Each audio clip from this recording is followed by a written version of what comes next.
everyone, welcome to my channel. This is OhenebaJoan. So I just want to thank you for sticking with me, for being here, for tuning in. You know I appreciate you so much. So guys, welcome. I hope you're good. I hope all is well with you wherever you are.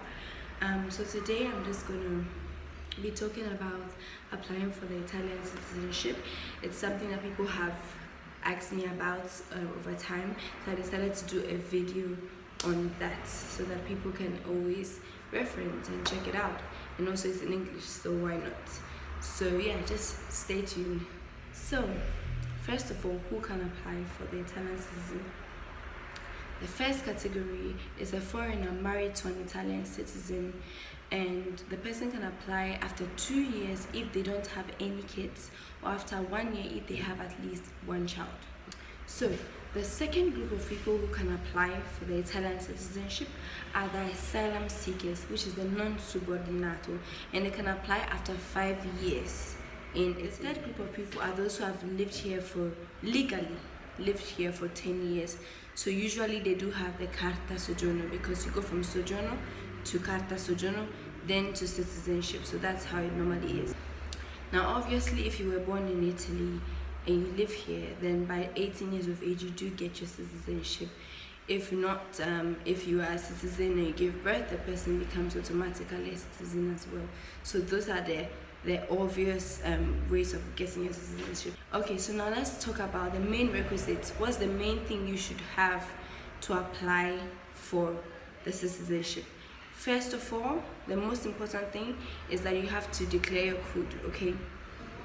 And your code, I'm reading because these are details.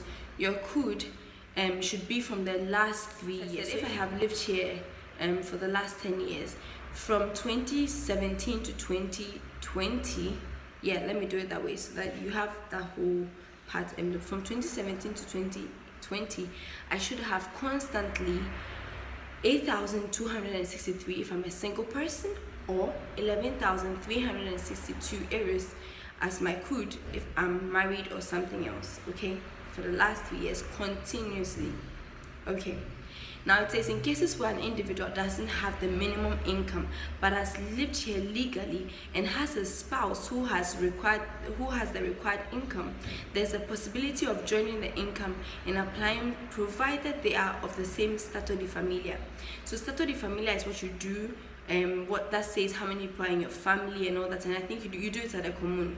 So if on your stato di famiglia you have maybe your wife or your husband, and you personally you don't have the code but your husband works, the two of you can join your codes together and apply.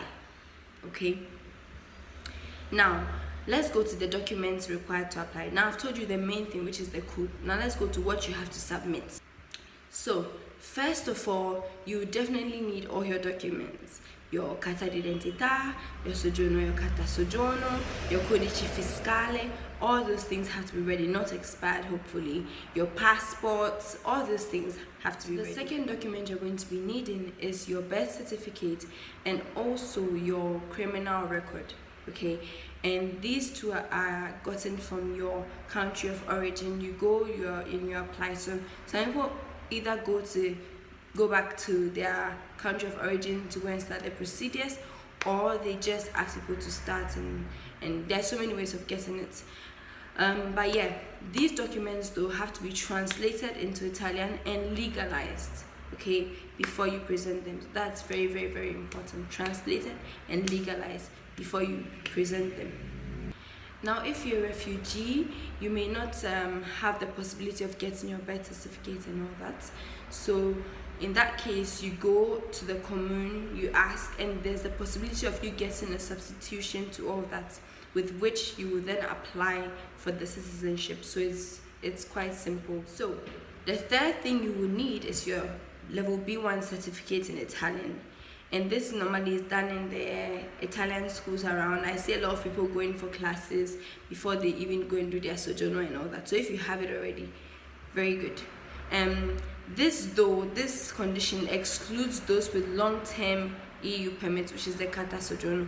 So you are not a part of it. I'm sure it has to do with maybe someone who has just married someone, and the person is coming from outside and the person is now going to apply. So if you're just coming from outside, obviously you don't know the Italian, so I guess they would ask you to do the course or something like that.